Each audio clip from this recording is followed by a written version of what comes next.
Hello, I'm Jason JROCK Houston, and this is for a special called Remembering Ronnie Montrose. And today we're speaking with Chuck Terpe. And Chuck, could you tell us how you knew Ronnie? Well, I originally met Ronnie back in 1992 I was playing with Davey Patterson, and Davey and Ronnie, of course, were the original guys in Gamma. So I had been playing with Davey in Davey Patterson band, and Ronnie and Davey got together, got their heads together, and decided they wanted to do another Gamma. So doing all Gamma songs, and as well as writing some new songs and performing them. So I was fortunate enough to get brought in that, playing keyboards.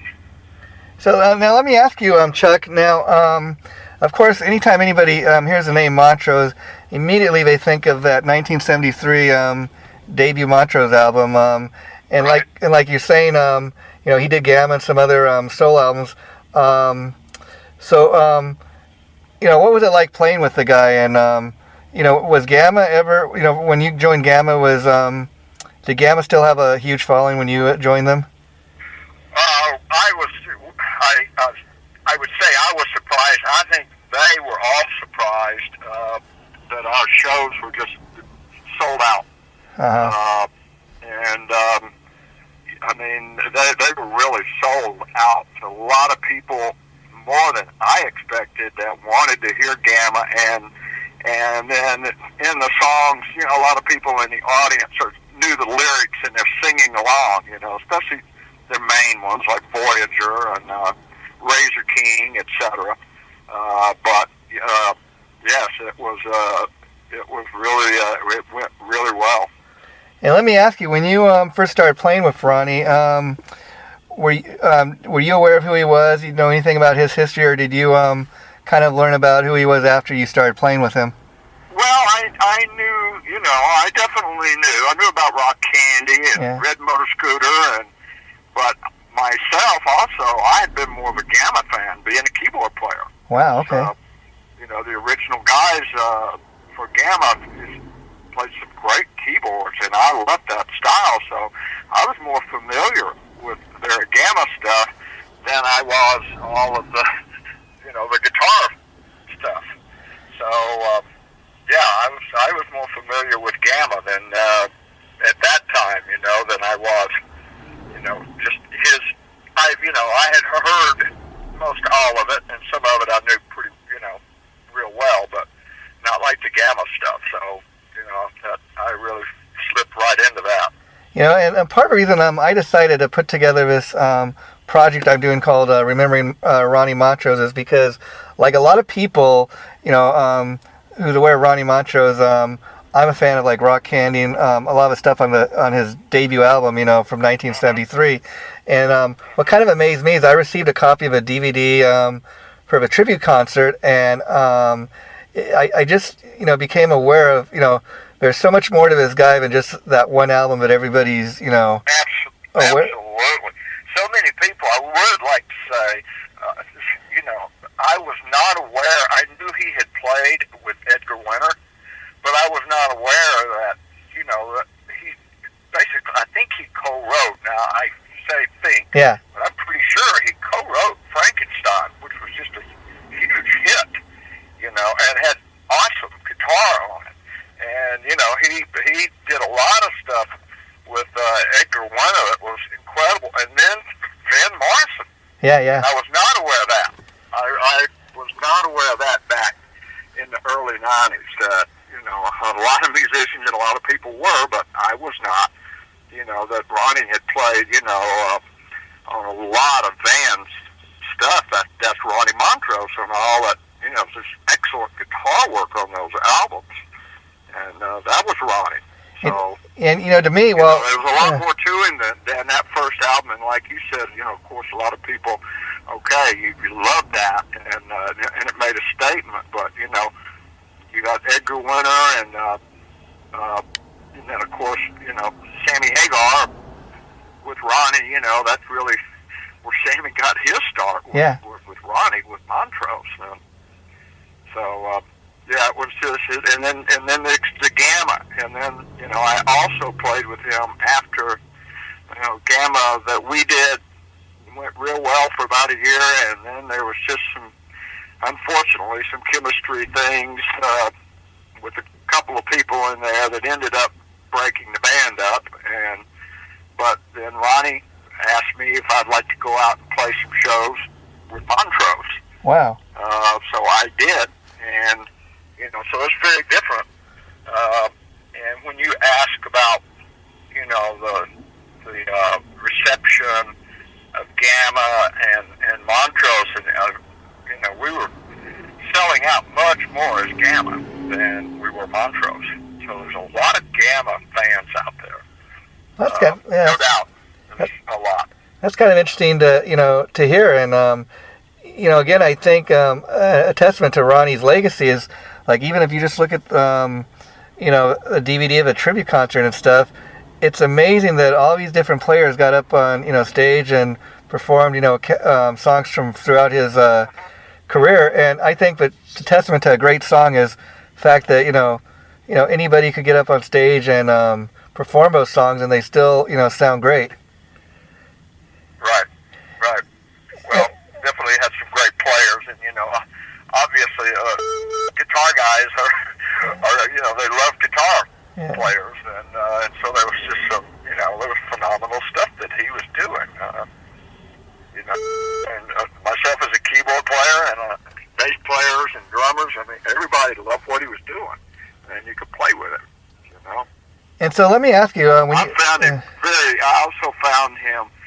You asked me earlier, and I might have sidetracked me. I think you said, what was it like, or how did I start with Ronnie? Yeah. But I learned a lot from Ronnie. Our first rehearsals in Gamma, I learned a lot musically from Ronnie. And Ronnie was he's a very disciplined type of musician.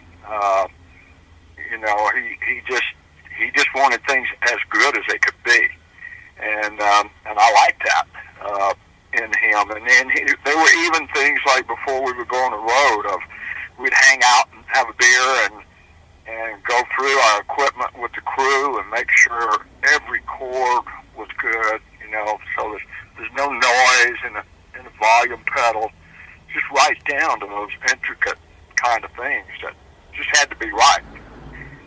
So I really learned a lot and felt very fortunate, to learn that and get to experience that with a guy that's such a legend and so good. Yet, you kind of see, if it makes sense, you kind of see why when you are pay so much attention to the details. Yeah. Be it the music and everything that's behind the music. Wow. And I was asking somebody that I was interviewing for this, Keith St. John, who's a singer in Montrose. He was telling me that I was asking him, Ronnie's such a legendary player, but yet he did not get a lot of coverage in the press, like, say, an Eddie Van Halen. I can't remember seeing like him on the cover of Guitar World or anything like that. Somebody that played with him and knew him, did stuff like that ever get to him, do you think?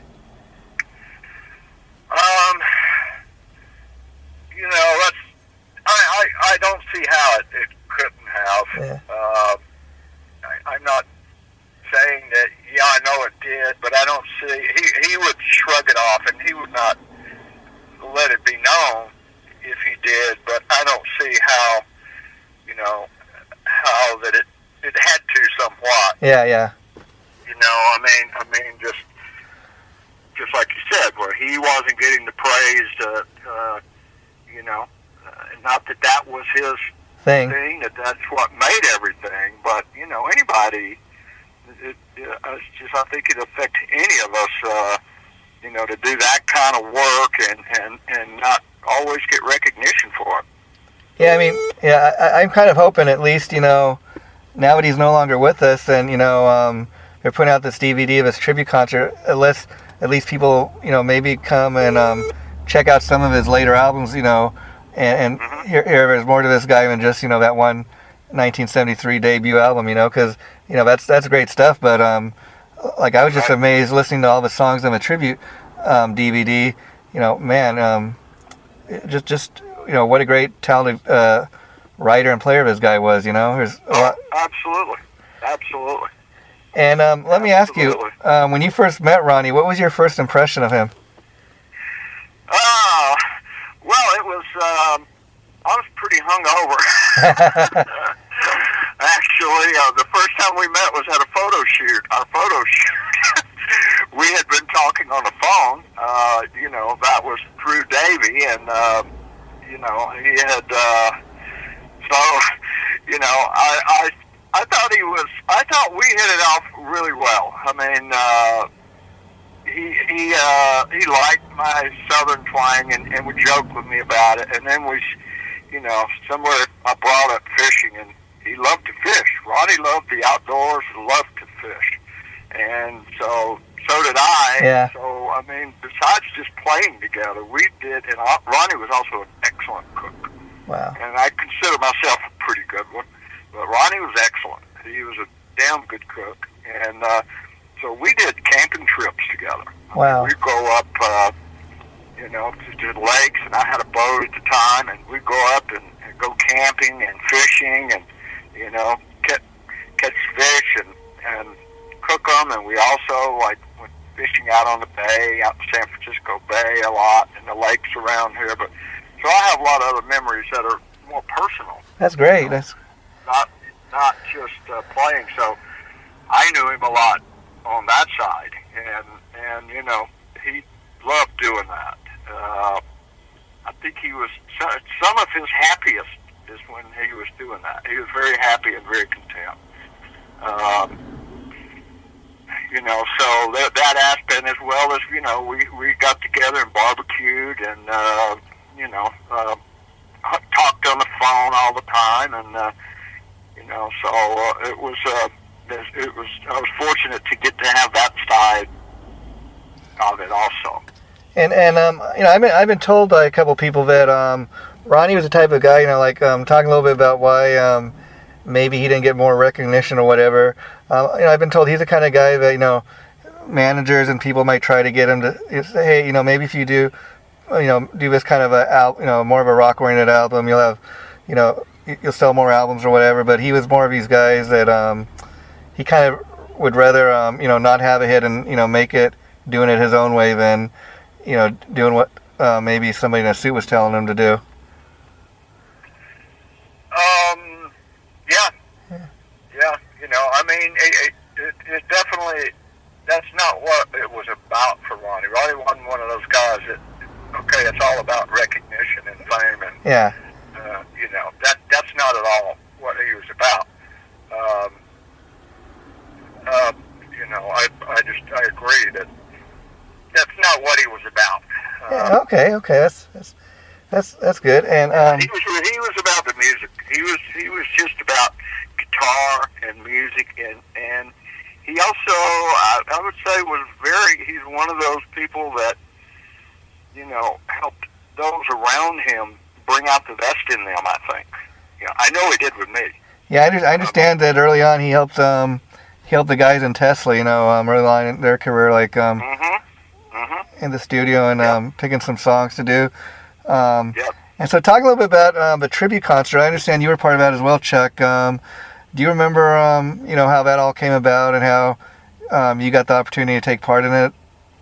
Well, the way it happened with me is when I found out, that Ronnie passed, I was definitely shocked and, definitely felt a sense of loss. And we had lost, we had not talked in quite a while. Life happened, Yeah. After we stayed in touch for quite a while after we weren't playing together, and then he had moved down to LA for a while, and then Sacramento, and I was doing this, and so, just like happens between friends, yeah. You're doing your own life. Of course. And,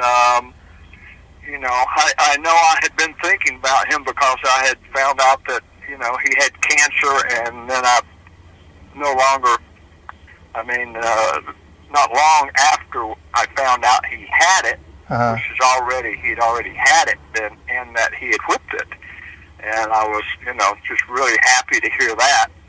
Um, but it definitely took me aside, that had happened. But so to get involved in that, I wanted to call and get in touch with somebody and ask if I could be a part of it, and yet I really didn't have the contact, and I didn't want to bother. I could have got through to Lisa, to the family, and Roger Wisema, who was our sound man way back 20 years ago, an engineer, and that's who engineered this DVD. I just knew they were hurting, and I just didn't. So I wanted to be a part of it, and I just kind of let it go. And then I got a call right after it from Tal Morris, who Tal had played with Ronnie in '94. He did a tour with Ronnie in '94, and Tal and I knew each other. And Tal had called and said, "Listen, they're going to do a additional footage that's going on the DVD for Ronnie, and they'd like for you to do it. Do you want to do it?" And I said, "Yeah, you bet." Mm-hmm. And and it was on short notice. We wanted to rehearse the next night and then perform it the night after that, I think. So that's where I met Randy Scholes, who was the singer with Ronnie when Ronnie passed, and Dan McNay, the bass player, and Steve, the drummer. All three of those guys were playing with Ronnie, at the time that this happened, when we lost him. And I'd never met them before. We all played with Ronnie, but different eras, and so they're great guys. And I knew before I met them, well, they're good players, so they wouldn't be playing with Ronnie. So I went over to rehearse with them, and it just went so great. It really just natural, and as we all knew it. It was an emotional thing because they knew about me. Oh, here's this guy who played with Ronnie 20 years ago. I want to hear some stories from back then. I wanted to know about now, but we all wanted to play our butts off for Ronnie. And then Eric Martin, of course, from Mr. Big.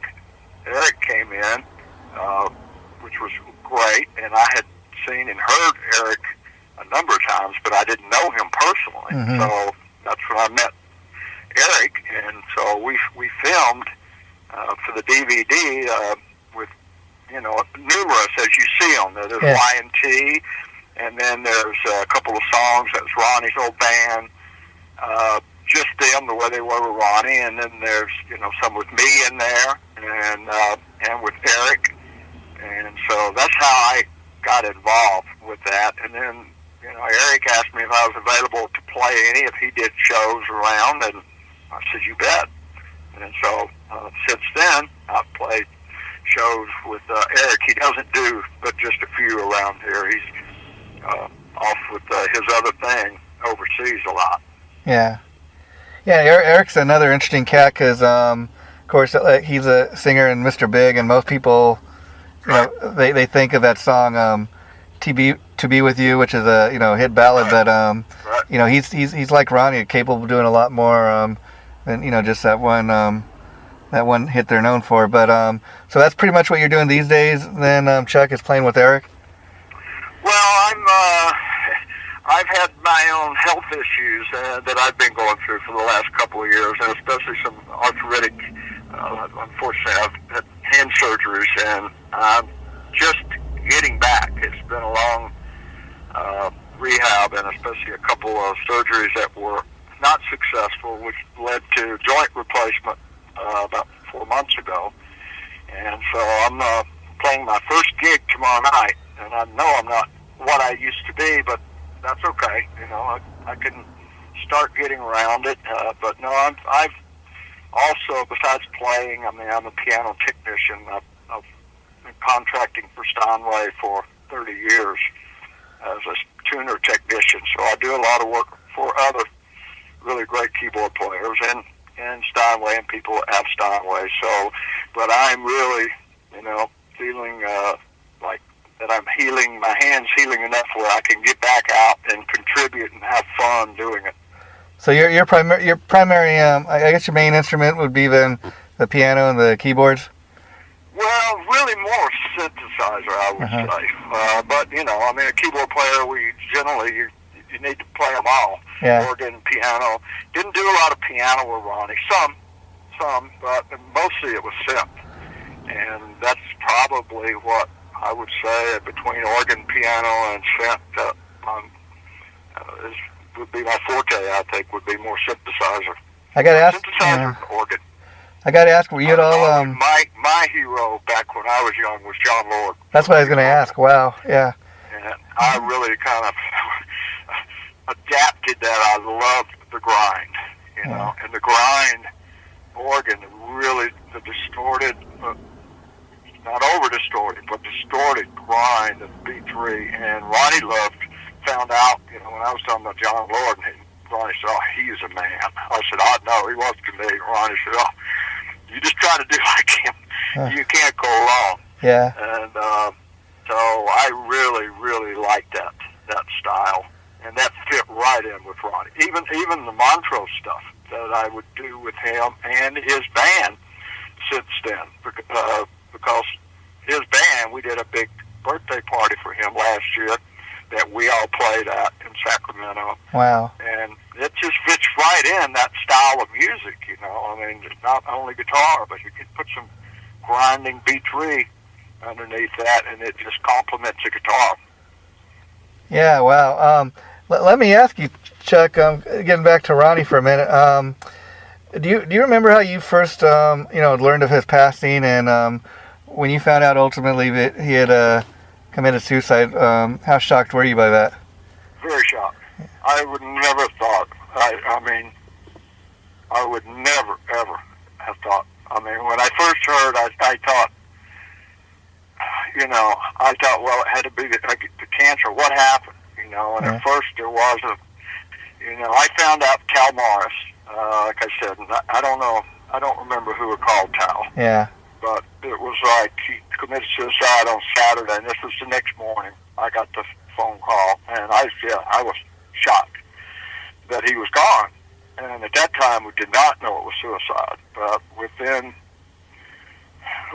that week, I'd say just a few days actually, that I started finding out more, and that it was suicide. And then, even then, I didn't want to believe it. I thought, well, I said, the cancer must have come back. The cancer must have come back, and the doctors have given him no chance. Maybe. And Ronnie don't want to die like that. Yeah. That's the only way he would do something like that. Wow. And then I found out, that, the cancer had not come back. So, there was definitely the denial. I just really honestly thought, that was my thought, well, if he committed suicide, the cancer's come back, and it's just, he knows he's going to suffer, and it's over. And so, yes, I'm still shocked at that, and wish that, I wish always, I'm sure everybody, if only could have done something, but that's just not how it happens. Exactly. Like that do happen. It happened, and it's done, and there's the finality of it, and you can't go back. Yeah, because I remember when the death was first announced, it wasn't first announced officially that it was suicide until maybe, like you said, maybe almost a week later, and then it came out that, official cause of death was suicide. Yeah, and that's the family, I mean, and who can blame them? I mean, who you just wouldn't want people, to think that, at least. Initially, yeah. I don't know, that's a tough one. That's very, very tough, because, again, anybody with suicide, there's, I mean, to me, Ronnie's not the first close person in my life that's committed suicide. Yeah. And it's like, it hurts you, and it can also piss you off. Yeah. Like, how could you do that? If you get me. If you understand where I'm coming from on that. Yeah, it makes me want to, why didn't you call me? Why didn't you call somebody? And not just with Ronnie, but with anything. Anybody. Suicide.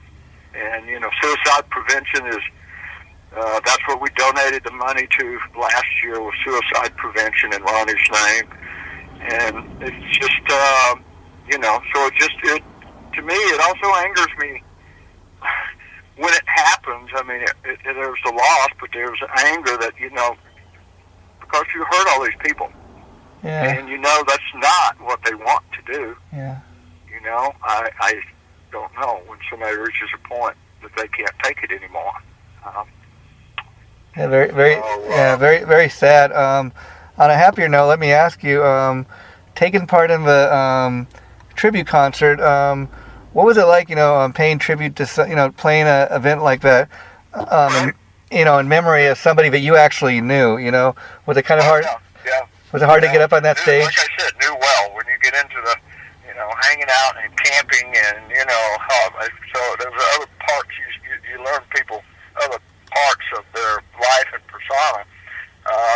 It was great, and I thought it was great for, to see all of the great musicians that were there, and I felt proud to be in it, and we really felt, Ronnie's band that he had at the time of his passing, and myself and Tal, with those guys, we really have a very spiritual thing going, I think. And it just clicked. And we'd look at each other and grin, and sometimes in between songs say, Ronnie's got us together. Was it kind of weird to be on... I'm kind of getting chill bumps right now, but we were definitely getting chill bumps then. Was it kind of weird being on stage performing those songs, all you guys without him? Yeah, it's, I kind of don't know how to explain that. I get you. Yeah. It was great. We really I felt, and I wasn't the only one, that felt like, his presence is here. He's here and loving it. Yeah, I gotta say, as a fan, just watching this DVD, that's another thing that made me want to put together, kind of a project of my own to pay tribute to Ronnie, because I was amazed just to look out in that crowd and, at the millions of people that showed up that night, it just speaks volumes that, how much it sold out in like an hour or something. How much this one guy touched, touched the world. And absolutely. And let me ask you about that. Do you think Ronnie himself would be surprised that, that many people got together, to pay tribute to him? I mean, what do you think he'd think of, an event like that in his memory? Oh, I'm sure it would just touch his heart. Yeah. Put a big grin on his face.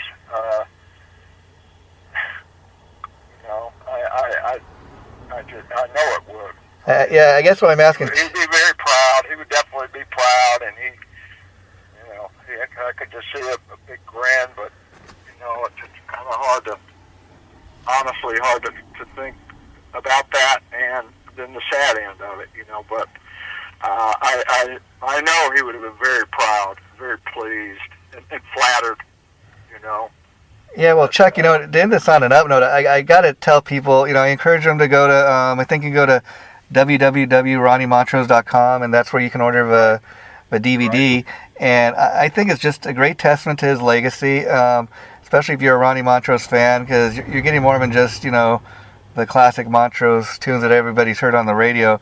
You're getting stuff from, throughout his entire career. And again, I think it just speaks, volumes. How many people showed up that night? How many people got to get? I mean, it's more of a, I don't want people to think this is a sad thing.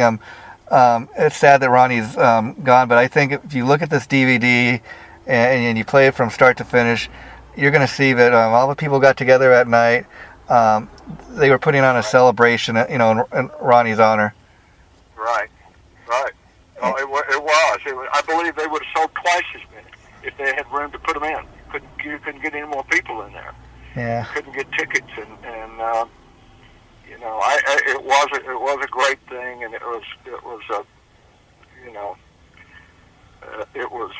he would. I'm sure he was very happy with it. I'm sure everybody sensed his presence there. And do you think, being somebody that knew Ronnie personally, do you think he had any idea, like how many fans he had around the world, or do you think he didn't even have a clue? I think that's interesting you would ask that. I mean, that when you're talking now about the celebration for his life, I don't think he would have thought it would have been that big. Yeah. So I know he does. No, he certainly knew he had fans around the world, but I don't think that's. Well, I mean, I think it would have been very touching, flattering, and made him very proud. As to how much love was there and caring and appreciation for what he had given us. Yeah, because interesting thing. I guess the easiest person I can compare this to is Janie Lane, who was the original singer from the band Warrant. He kind of in a way, killed himself. He was found dead in a hotel room with a bottle of pills and vodka, and he'd been struggling for the last few years of his life. And I was talking to somebody about him, and they were telling me a similar type of thing where here we're talking about a guy who sold millions of albums throughout his lifetime, and yet unfortunately when he died, he was very lonely, he was very depressed. And this person was telling me, Janie, in spite of all his success, he had no idea, how loved he was or how many people, loved what he... I would say, that goes right along with Ronnie. I mean, well, I'll say he knew he had fans. Yeah. But not like it turned out. I don't think he knew that. I don't think he knew. To the level. I think he would have been, very heartfelt, touched, and I think he would have been surprised. But it was just an awesome thing, the whole thing, and it still is now that it's going on with the DVD and letting people see that. And I hear you. I don't think he knew it was anything as much as it was. And let me ask you, Chuck, have you seen the final DVD product? Yes. And what are your thoughts on it? Pretty much, I think it's great. I think it was beautifully done, and I just thought it was great. All the people that showed up, and people who had played with Ronnie, that spanned decades. The 70s, 80s, 90s, aughts, and on into to 2012. Yeah, I think the most great the way that they did it with the added material which is what was a lot of what I was in, and in the studio recording live on the DVD. I just think they just did a great job, and they really took their time. They didn't just whip it out afterwards, and they took like a year to do it. Just trying to get it as good as they could get it. And I think that's the most beautiful thing about it is, again, just as a fan myself, looking at the overall product of a DVD, you can tell again that the people that are behind the scenes, the performers, even the fans that came at night to the show, it's coming from a place of all these people really did this out of a love of Ronnie, and it's not a bunch of people getting together to cash in on his death. That's so obvious. Exactly. And the last thing I want to ask, because I know your time is limited today, Chuck, is do you know if any of the Gamma albums are still in print, or people can still get a hold of those? Oh, I know you can get them online. Oh, okay. You can iTunes. You can get. I think all of it. I think you can get all of it. Okay, well, and, there's CDs. I'm not sure. I think I know there's a best of Gamma. Okay. So stuff that did well. Stuff's still out there. It's out there. Stuff's still out there. The original ones, I'll bet you can get. I know I downloaded them online. Quite some time ago. Okay, well that's good to let the fans know that. And I guess the last thing I do want to ask for you, and I'll let you go, is end this on a happy note. When you think of your friend Ronnie now these days, or whenever he pops up in your mind, how do you choose to remember him? Well, I choose to be thankful that he came into my life. That's exactly. I standing in my studio right now, and I have my keyboards around me, and I think about all the things I learned from him and the fun I had playing with him, and how great it was to be on stage, walk out on that stage with him, and I'm very thankful. I'm thankful that we got to hang out, go fishing, have personal stuff. I'm very thankful for it. My life I think I would be much less of a musician and an understanding of a lot of music if I had not met Ronnie. Well, again, I know your time's limited, Chuck, so I'm going to let you go now, but I'd like to really thank you for taking time to do this. And you're welcome. Anytime. Anything else I can do that has to do with him, you let me know. And please let me know when you're when this is going to be out. Let me know how I keep me in the loop on these things. Okay, well, the plan, just to let you know, right now, I'm trying to get hold of as many people that were associated with Ronnie, and I'm hoping to have that all these interviews done by the end of December, and then the plan is by early January to start posting them up on the site, which I'll get you that link and stuff, so you can go check it. Okay, that's great. And now, have you gotten a hold of Randy Scholes, or? I haven't been able to. If you could either, send me his contact info, or if you could, you could go ahead and give him mine if he wants to. Randy's a great guy. Randy, I'll tell you, Ronnie loved his vocals, and so do I. I just think Randy is one of the best pretty much unknown vocalists. That guy is just one of the best singers in the world. Well, I tell you, Chuck, if you could help me make that happen, I'd really appreciate it. I'll get that for you. I'll tell you, if I haven't gotten it in a couple of days to you, shoot me another email, just a reminder. But I can get that. And him and Dan McNay,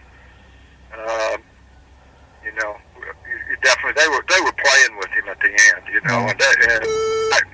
When I met them and played with them, I just could see it all. It was like, thinking back, these are Ronnie guys. These guys can, and they have fun, and I think you definitely should talk with those guys. Well, I really thank you for that. I appreciate that, because as many people, that's the whole idea behind this, is get as many people that knew the man, so we could learn as much about him as we possibly. Well, these guys were with him in his last years, and they were close. I know they were close. So that's somebody. Well, I will get that to you and make sure that you need to make sure that you get them included and get their thoughts and so on, because they had a great time and they missed him. It was you got to realize too. They had like 35, 40 dates booked coming up. Wow. Yeah. When this happened, they're all excited. That and they had Ronnie. It's just we're going to play a lot this spring and summer, and he had all these dates coming up. A lot of really good shows, and then I think it was a shock for me to get the phone call. Yeah, I hear you. Yeah. Because they're they're in the band at the time too. And so we'll get that for you. And you should talk with them, and they're great guys anyway.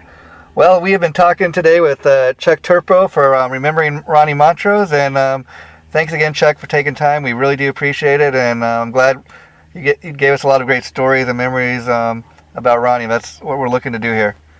You're very welcome. Rock on, Ronnie. Take care. Thank you. Bye-bye. You're welcome, Jason.